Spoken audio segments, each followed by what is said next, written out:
안녕하십니까? 12월 1일 금요일 인도네시아 헤드라인 시작합니다. 첫 번째 소식입니다.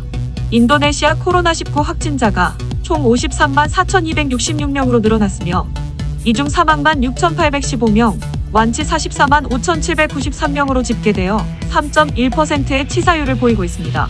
인도네시아의 코로나19 1일 확진자 수는 지난 29일 6,267명이 증가하여 최초로 6,000명대를 기록되었으며 연일 증가세를 보이고 있습니다. 인도네시아 관광업계는 자카르타의 대규모 사회적 제한 연장과 연말연시 장기 연휴 축소 전망에 큰 어려움을 겪고 있다고 전했습니다. 인도네시아 관광창조경제부 대변인은 대규모 사회적 제한 도입으로 국내 여행이 제한되었으며 해외 관광객 수도 80% 이상 급감하여 관광업계가 매우 큰 타격을 받았다고 강조했습니다. 아울러 이 상태가 지속된다면 관광업계는 완전히 붕괴될 것이라며 경종을 울렸습니다. 한편 업계 관계자와 전문가들은 대규모 사회적 제한과 연말 연휴 축소 대책을 통한 감염 방지 효과는 매우 제한적이며 국민들이 위생규율을 준수하는 게 가장 중요하다고 지적하고 있습니다. 관광업계는 매우 어려운 시기를 보내고 있지만 전자상거래 화장품 업계는 호황을 누리고 있습니다. 인도네시아 산업부 중소산업국장은 코로나19 확산 이후 전자상거래를 통한 화장품 판매가 80% 증가했다고 밝혔습니다. 해당 국장은 코로나 사태로 소비자들이 외출을 거리고 있는 가운데 피부관리실이나 스파 대신 집에서 미용에 시간을 투자하는 사람들이 증가하고 있다면서 중소기업들이 전자상거래를 많이 활용하도록 촉구했습니다. 참고로 인도네시아 중앙통계청에 의하면 올해 1분기 화장품을 포함한 화학, 제약, 전통의약품의 매출액은 코로나 사태에도 불구하고 전년 동기 대비 5.6% 증가했으며 상반기 수출액은 15.2% 늘어난 4조 4,400억 루피아를 기록했습니다. 인도네시아 국영기업장관은 국영통신기업과 국영제약기업이 코로나19 백신 관련 빅데이터 수집을 위한 정보 시스템을 준비한다고 밝혔습니다. 해당 시스템은 백신 제조에서 유통, 접종까지 통합한 데이터를 수집하여 백신 접종 과정의 투명성을 높일 목적입니다. 국영기업 장관은 국영기업의 역할은 정보를 수집하고 정리하는 것이며 수집된 빅데이터는 정부가 직접 관리한다며 개인정보는 정부가 엄중하게 보호한다고 말했습니다. 또한 백신 접종 후 효과에 대해서도 데이터를 이용해 모니터링할 계획이라고 밝혔습니다. 세계적으로 백신 개발에 막바지 소식들이 들려오자 각국 정부들은 백신 접종 순서에 대해 고민을 하고 있습니다. 인도네시아 정부는 최우선 순위로는 의료진과 관련 업종 근무자들을 지정하였고 이후 18세에서 59세 사이의 시민들에게 백신을 먼저 접종할 것으로 보이고 있습니다. 이는 감염 위험이 큰 노약자 계층보다 생산 연령대의 우선 면역력을 갖추게 한다는 점에서 다른 국가와는 다른 방향을 선택한 것입니다. 다음 소식입니다. 인도네시아 정부가 신규 수도를 건설하기 위한 근거 법안을 2021년 우선 처리 법안 목록에 올려 의회에 제출했습니다. 당초 올해 3월 발의하고 7월에 착공할 계획이었지만 정부 예산 대부분을 코로나 사태에 투입하면서 일정이 미뤄진 것입니다. 인도네시아 국가법령개발청장은 신수도 법안은 2021년에 처리할 법안 중에서도 최우선 순위라며 수도 이전에는 세심한 준비가 필요하기에 강력한 법적 우산이 필요하다고 말했습니다.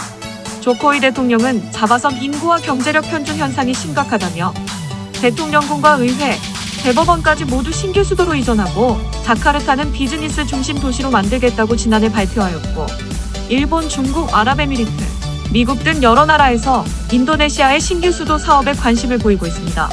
우리나라 정부도 행정중심복합도시건설청과 한국토지주택공사 직원 3명을 올해 초부터 인도네시아 공공사업주택부에 파견해 상주시키고 있습니다. 파견 근무 중인 해당 한국인 직원들은 인도네시아가 신규 수도를 건설하는 계획을 지원하고 우리 기업이 해당 사업에 참여할 수 있도록 기회를 만들고 있습니다. 다음 소식입니다. 인도네시아 무역장관은 영내포괄적 경제동반자협정에서 인도네시아의 관세 철폐율은 품목수 기준으로 91%라고 밝혔습니다.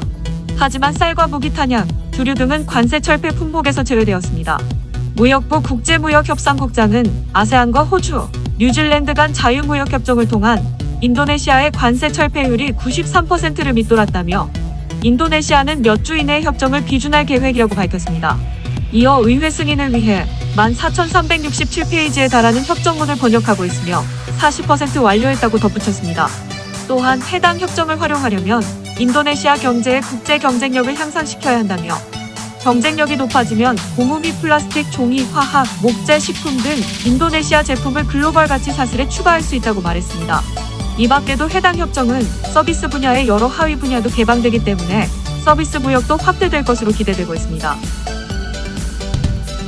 다음 소식입니다. 인도네시아 언론사인 리퍼블릭 메르데카가 신남 방정책을 주제로 한 아세안 협력 업그레이드 웨비나를 개최했습니다. 주최 측은 대한민국이 신남 방정책을 발표한 지 3년이 지났다며 지난 3년의 성과를 평가하고 최근 발표한 신남 방정책 플러스 전략을 통한 협력 강화를 논의하기 위해 화상 세미나를 마련했다고 밝혔습니다. 임성남 주아세안 한국 대사는 축사를 통해 인도네시아에서 이렇게 신남 방정책과 신남 방정책 플러스에 관심을 가져줘서 고맙다며 인도네시아는 신남 방정책의 핵심 국가로서 한국과 문화와 무역 등 여러 방면에서 협력이 증가했다고 평가했습니다.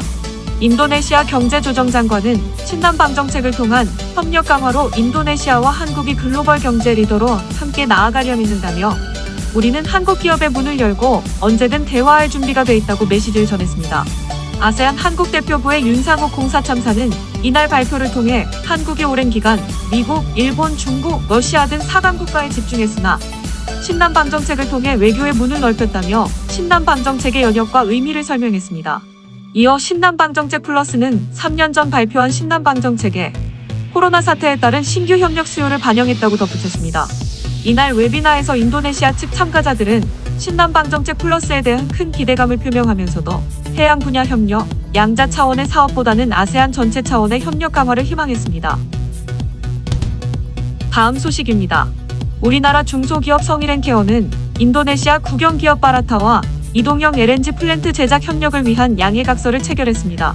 성일앤케어는 매장량이 적어 방치된 가스전에 적합한 이동형 제조 설비 기술을 보유한 기업입니다. 이를 생산기술연구원에서 인도네시아의 매장량이 많지 않아 방치된 가스전이 다수 있는 것을 확인하여 인도네시아의 해당 기술을 접목하면 상호이익이라고 보고 포트라와 함께 현지 사업을 주선하여 이번 MOU를 체결하게 되었습니다.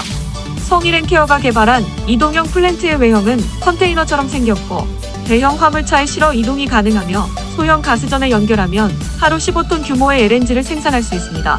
또한 가스전의 규모에 맞춰 이동형 플랜트를 한 개만 설치하는 게 아니라 여러 개 묶어서 설치할 수 있고 플랜트에서 생산된 LNG는 보관용통에 담아 어디든 공급이 가능합니다. 특히 가스전에서 생산이 끝나면 이동형 플랜트를 화물차에 싣고 그 다음 가스전에 설치할 수 있어 경제성이 뛰어납니다. 백원열 생산기술연구원 인도네시아 소장은 한국 신기술로 인도네시아에서 버려지는 에너지 자원을 활용할 수 있다면 친환경 사업으로 모두에게 좋을 것이라며 인도네시아 석유가스청과 협의해 제도적인 부분도 지원할 것이라고 전했습니다. 다음 소식입니다. 인스타그램 팔로워 100만 명 이상을 보유한 유명 인플루언서인 밀런 사이러스가 최근 자카르타에서 마약 소지 혐의로 체포됐습니다. 하지만 해당 인플루언서는 남성에서 여성으로 성전환한 트랜스젠더 여성이지만 남성 유치장에 입감됐습니다. 해당 소식은 현지 언론과의 인터뷰를 통해 알려졌고 트랜스젠더 옹호단체들과 국가인권위원회는 즉각 거센 비난에 나섰습니다. 담당 경찰서장은 수감자의 신분증이 남성으로 기재되어 있기 때문에 남성 교도소에 수감했다고 밝혔으나 논란이 불거지자 경찰은 상황을 고려해 독방으로 재배치해줬다고 설명했습니다. 인도네시아 인권위 위원장은 법률 담당 부처를 통해 여성 교도소로 이감할 것을 요청했다며 유사한 사례가 재발하는 것을 막기 위해 성별에 대한 정의를 제고해야 한다고 주장했습니다. 다음 소식입니다. 은행의 현금 자동입 출금기를 이용해 위조 지폐를 유통한 일당이 스마랑에서 검거되었습니다.